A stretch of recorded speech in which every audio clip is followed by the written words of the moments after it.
Hello out there. Welcome to Wake Up to the Bible. My name is Daniel Kaplan. I'm here with my father, Dr. Kaplan, and together we're going through the books of the law, Genesis through Deuteronomy, over the course of this year.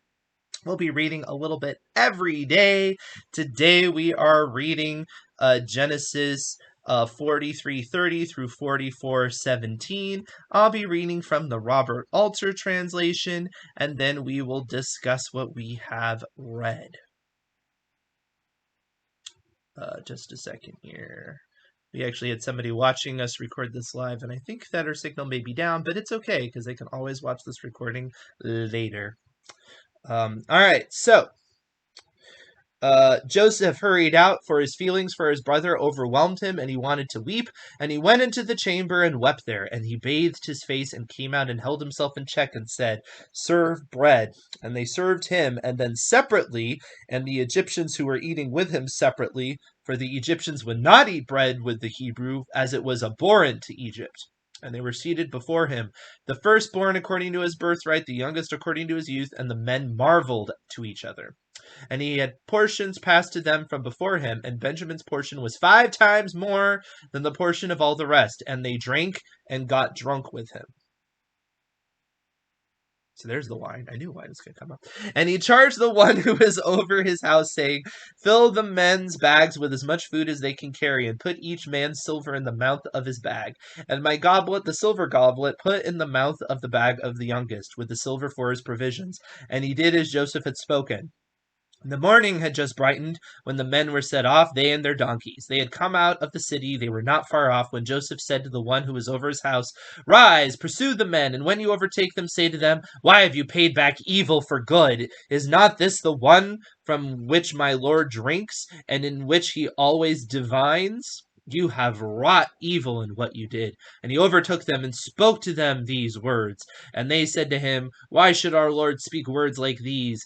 Far be it from your servants to do such a thing. Why, the silver we found in the mouth of your bags we brought back to you from the land of Canaan. How then could we steal from your master's house silver or gold? He of your servants with whom it be found shall die, and what's more, we shall become slaves to our Lord." And he said, "Even so, as by your words, let it be. He whom be found shall become a slave to me, and you shall be clear." And they hurried, and each man set down his bag on the ground, and each opened his bag. And he searched, beginning with the oldest and ending with the youngest, and he found the goblet in Benjamin's bag. And they rent their garments, and each loaded his donkey, and they returned to the city. And Judah with his brothers came into Joseph's house, for he was still there, and they threw themselves before him to the ground. And Joseph said to them, "What is this deed you have done? Did you not know that a man like me would surely divine?" And Judah said, "What shall we say to my lord? What shall we speak, and how shall we prove ourselves right? God found out your servant's crime. Here we are, slaves to my lord, both we and the one in whose hand the goblet was found." And he said, "Far be it from me to do this. The man in whose hand the goblet was found, he shall become my slave. And you, go up in peace to your father." And Judah approached him and said, "Please, my lord, let your servant speak a word in my lord's hearing, and let your wrath not flare against your servant, for you are like Pharaoh." Well, I went a little bit further than I needed to go, but that's okay. The way it should have ended was, "The man in whose hand the goblet was found, he shall become my slave, and you go up in peace to your father." That's how it should end. So they ended this one on a cliffhanger too. Those my they know how to tell a good story. So yeah, so here we have some interesting things going on. So yes, we have the wine going on here, which is helpful because we're gonna have a goblet later on, right? So if that we didn't have the whole allusion to having alcohol, people would wonder, well, what's up with this random goblet? So it explains the goblet. And again, so you have bread, wine, foot washing, sacrifice in the middle of the day. Lots of parallels going on. You okay, sir? You seem to be disturbed. Yeah, they say that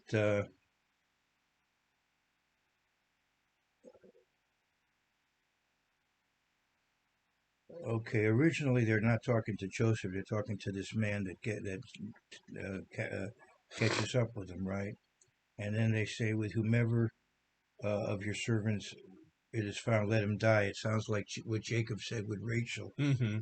But But again, it shows the problematicness of those sort of things. Reuben says it, Jacob says it. Like people are not careful enough of those words. There's one reason why I think in the New Testament, Jesus is very clear about this is not a thing. You could derive it from the scriptures already. It's not like it's a shocking thing that he puts out that principle, but he it's never commanded in the original law quite on that level, but he really does kind of put a pin in it and just like stop doing this. It's not a good idea. who, So it's just swearing, swearing by this. It's the same right, yeah, kind of thing. Yeah, right. let your yes be yes and no, no, no. Don't be like, because that's essentially what they're doing. They're essentially Well, swearing.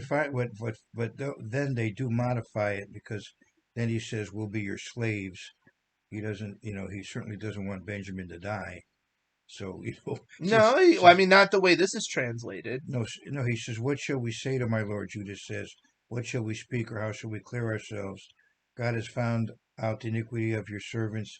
Here we are, Oh, my right, lord, right, slaves." yeah. He does kind of, Since it was Benjamin where they found it, he no, they don't want that. yeah, He doesn't want that, because, because he so already promised the other, so right, he's yeah, having to go back on his other promise right. to fulfill the first promise. But see, this is the problem. But now they're all slaves, so the poor father is there without any of them. Yeah, now Yeah. who said it? Nobody they said and they said to him, in terms of that they shall die. So we don't really know who it was that said it. Oh, I see. All right. Yeah. Yeah. So Judah may have not have been so foolish as to say that. He Right. wasn't so foolish as to say that his sons would die Right. to his Yeah. father, whereas Simeon did, or not Right. Simeon, Yeah.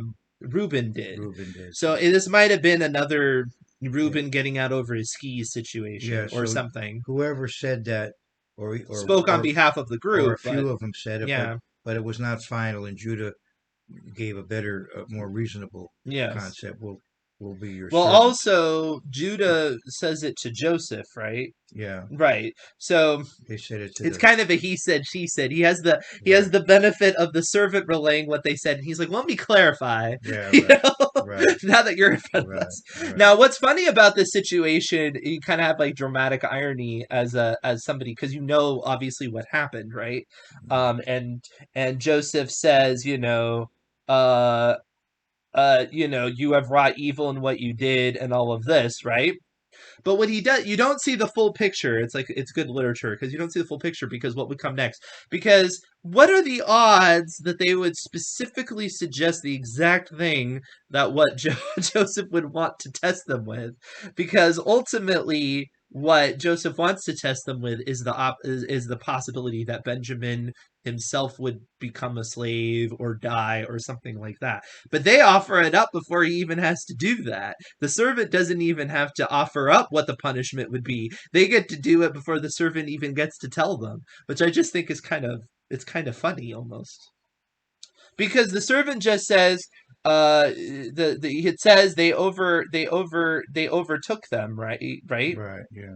And he doesn't say what the punishment should be. They offer up. They're like, "Well, we've never done this, and if somebody's done this, this is what the punishment should be," which is ultimately basically what Joseph would want to test them with. But they offer it up before the servant even has to suggest what the punishment is. It's just kind of funny, don't you think? How that worked out. What does that have to do with? Okay, let me follow the logic It's there. okay, They blurted out an extreme, just like Jacob did. right? The punishment for theft is not capital. I know, but that's what they suggest, All right, right? and so how are you tying that in With with what Joseph, because we don't know what Joseph told his servant, right? All we know is he said, overtake them and say, "Why have you paid back right? evil for They good?" were so sure And you that the have gotten evil, but he doesn't suggest to the servant what the well he you don't know what he said. He right, could have very well told the servant that you should say, and therefore whoever I find it has this punishment, but the servant doesn't even have to do it because they do it, because yeah, obviously that's what Joseph wanted. Joseph wanted it to get to the point where he had to put them exactly where they were with him. That was the whole point of the Oh, I see. test. All right. And so they walk right into it without him even having to spend any effort. It's just kind of funny. He may have Because, like you said, just because they steal from him doesn't mean that he would have to go quite as rash as he does. well, He gets very harsh on purpose, but right, right. he doesn't even have to come across as harsh because they're the ones that suggested it in the first place. They suggest capital punishment for theft. Yeah, He so doesn't even have to do it. well, maybe he felt like, with their personality, somebody I could. know, right? But I think that's kind of funny. It's Yeah, kind of like, well, I know my brothers are a bunch of hotheads, and so they're gonna go here, and I could just play along with it. I don't know. I think that's kind of, I don't know if funny is the right way of putting it, but you know what I mean. I just think it's kind of interesting the psychology going on how there does alter translate in verse? because it almost seems awfully convenient. The exact thing they Yeah, suggest is exactly the kind of thing he would want to propose in order to test them. in verse 16. How does he translate verse 16 at the end? God has found out your servant's crime. Here we are slaves to my lord, both we and the one in whose hand the goblet was found. Keep going. That's 16. No, but there's more to it. No, that's 17. Oh, okay. The way the versification is here. Oh, okay. And It, he said, "Far be it from me to do this." And the man no, in no. whom's In verse 16, it says, Be, behold, we're servants to my Lord. That's the next verse in what you and have. Judah said, "What shall we say to my lord? What shall we speak, and how shall we prove ourselves right? God has found out your servant's crime. Here we Oh, are, I slaves to my apologize. lord." I apologize. I want the 15th verse. Oh, okay. The And end of the 15th verse. okay. And Joseph said to them, "What is this deed you have done? Did you not know that a man like me would surely divine?" Yeah, the root word of that is serpent. What is this author's comment about that? Uh-huh. I'm, Hold I'd on. like to hear author's Because comment on because that. he also talks about it earlier, right? Right, yeah, Because yeah, right. hold on. I'd like to hear Walter's comment on that Hold and how on. that ties in with Joseph too. Yeah. It's something to maybe to talk about next This time. is what he says. All right. Okay, the probable mechanism of divination in a goblet would be to interpret patterns on the surface of the liquid it contained or in drops running down its side. Divination would have been a plausible activity on the part of a member of high Egyptian bureaucracy with its technology of soothsaying, but the emphasis is given here is also linked with Joseph's demonstrated ability to predict the future and his superiority of knowledge in relation to his brothers. It seems that he's being really uh, Clever? clever here. Like wise as a serpent. It ties in And then because later he says Joseph's words are contrived to yield a double meaning. He's yeah, saying they should have known a person of his standing would practice divination, and so the goblet they purloined was no mere silver cup, but a dedicated instrument of divination. But in keeping with the sustained theme of his knowledge and his brother's ignorance, he's also suggesting that a man of his powers would be able to divine such a theft and its perpetrator. it seems what he's doing here. But He yeah, it's tricky because obviously divination is a banned practice yeah. for a righteous person. So if you want to spin it, that Joseph wasn't falling into that practice. So go ahead, sir. Give me your Well, spin. he's acting. He's still acting as an Egyptian here, Mm-hmm. and yet what he's telling them could be interpreted correctly. Okay. In other words, that as Alter says, it implies he has certain insight, which of course we see from the Mm-hmm. interpretation of the dreams that he did. Mm-hmm. So what he said is true, but at the same time, to the brothers, he seems to be acting like a pagan Egyptian. Seems to Mm-hmm. me Yeah. he seems to be claiming special powers as a Mm-hmm. pagan rather than what the reality is. Mm-hmm. And so I guess that's It part may of not be his best moment though. yeah, It might be fudgy in a bad in a not great way just to keep up the kind of deception. You yeah, know, yeah. it may not be his finest hour. It might be over the line in terms of what I think Yeah. should be Overall, correct. though, But on the other hand, this is we are distant from this, so what this exactly is getting at may be a concept that is very different. I don't know. overall, though, in spite of all this that we see Joseph doing, we don't see explicit condemnation of him for it. You mean the testing? Yeah, there's nothing in the text that it comments that that negatively about what he did. It just says, here's what he did, Hmm. there doesn't seem to be a Well, judgment in that's a the lot of text. things though in Genesis, so that's tricky. Yeah, That's right, not yeah, assigned one way or the other. yeah, right. However, I would say In other words, maybe it's left to us to. However, I would say God specifically asks people to test people in ways that seem even more arbitrary than this. Like look at Gideon and things like that. Like there are times that, there are different things that you put people through the ringers just to see their No, Gideon. character. No, Gideon is not testing somebody else. Uh, Yeah, the army is tested. you mean Yeah. because of the drinking of the Yeah, water? no, and there's other things like that. The idea that you can get somebody's character through putting them through tests. I understand there's an ethical dilemma in that, right? Because it's like, in modern medicine and psychology, the idea of putting somebody through a psychological test without their consent is considered ethically taboo, and I understand why. You're removing their agency and things like that. But on the other hand, in the Bible, that does sometimes happen, and so the question of whether or not you can ethically ever put people in a situation to see how they react, so you can judge their character, I don't know how to answer that. I don't see that in the Bible. The thing with the troops is that those who drank a certain way, were Yeah, but they called weren't out. aware that they were under a test. He was just observing them, All right, but so they okay, didn't have the agency.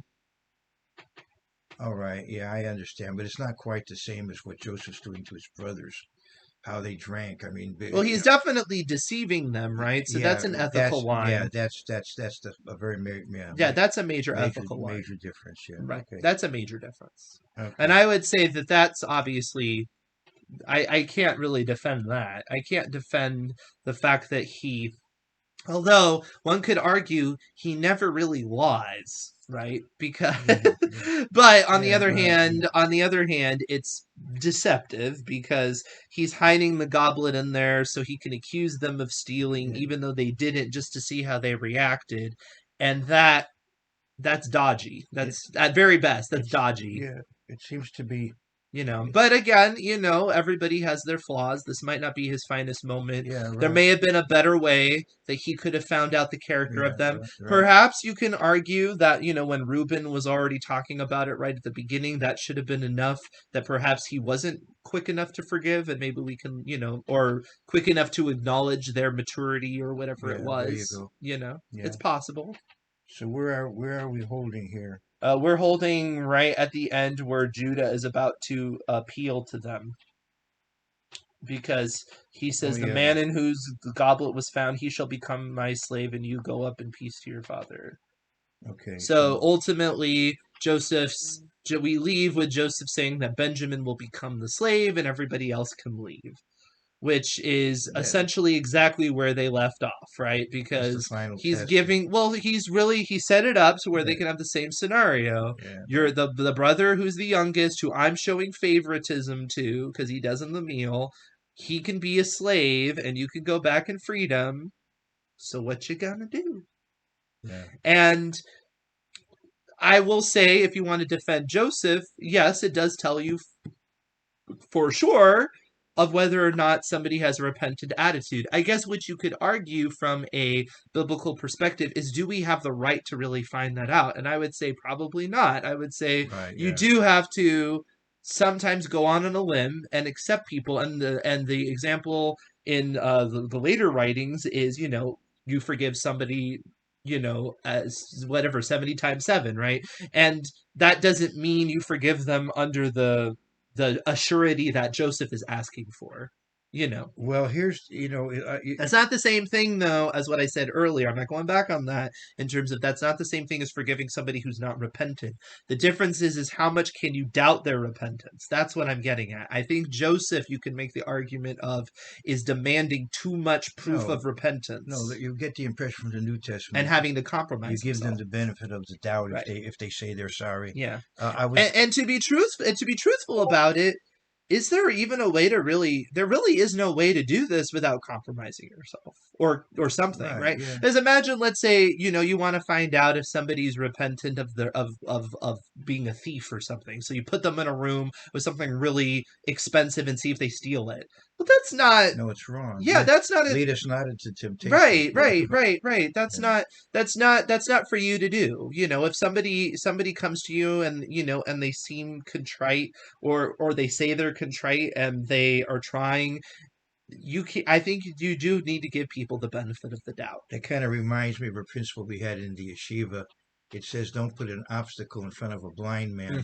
But we used to take that from a spiritual point of view. Right. Don't leave something out there Yeah. that's very valuable that somebody might be tempted to steal. Right.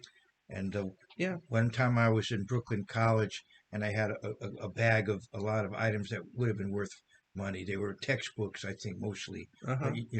But anyway, when I came back I left them in the cafeteria and I said, oh no, and I suppose, and I went back and the bag was left there and somebody had written a note there, thou shalt not steal, signed it God, and left it on my books. And That was nice. it was nice, yeah. Right. Nobody had taken them. Right.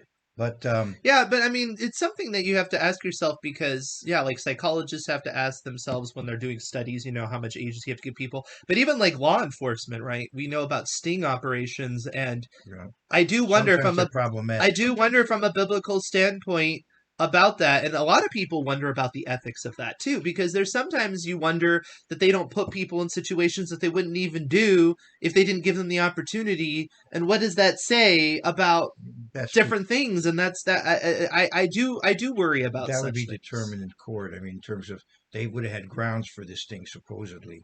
You don't do a sting without grounds. Not necessarily. Sometimes they just do things like for certain, because certain areas are known for certain Oh, problems I or know. things like that. You can just get That is ensnared in a problematic. trap. That is Like, because I problematic. know, well, it's a problem, right? Because I know, like, for sex trafficking and stuff like that, sometimes they'll just put out a fake website. Yeah, They don't know who's going to go there, right. but they're doing it because, some people are prone to that problem. And I'm not saying that I don't want people who are prone to Right, that yeah. problem, No, for justice or all of that. But from a biblical standpoint, it does trouble me I don't sometimes. call that entrapment there because they don't have to answer.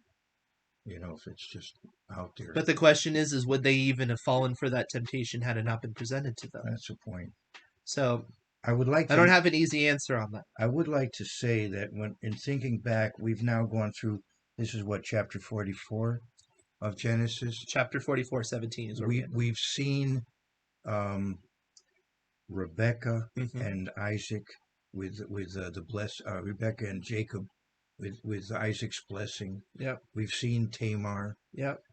We've seen just some messy ways that people were trying to achieve a righteous end. Yep. And so here we have another example Mm-hmm. of that kind of thing. Right. It's just mess. There's just It's a little messy. a Yeah. lot of messy. I don't find this Yeah. as messy as some of the other ones, but it is pretty messy. Yeah. And again, I think it just speaks to Joseph possibly wanting too much assurance of something that's not for you to know. That would be my takeaway. Maybe you have a different takeaway. You can comment below. Let us know what you think. My takeaway is that while it's reasonable to want this scenario for your own assurance, the fact that he had to contrive it compromised himself. And generally speaking, in life, I would think it's going to be very rare that you're going to be able to see this kind of assurance without contriving something that's going to compromise yourself too much. So I would say this is not something to copy in that way. Yeah, it works out for the best, just like with the other events there. But it's not the ideal way to handle it, perhaps. Right.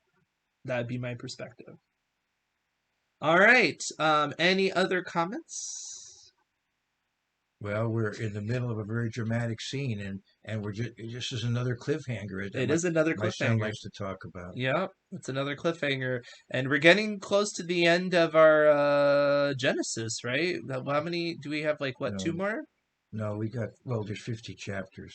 Yeah, so we have 3 more. Not too many more. Yeah, getting towards the end of Genesis, then we'll be moving to Exodus. I'd like to make a comment for those who may be new to this, and who knows when you're going to catch up with this. Some people maybe years from now will be catching up with this. It'll be So, decades, and they're watching it through some implant in their eyes, you know. or on Mars in a colony. Uh, but in any case, this particular year, the Bible speaks of a rest for the land every seventh year, Hmm. and debts being released, and other things.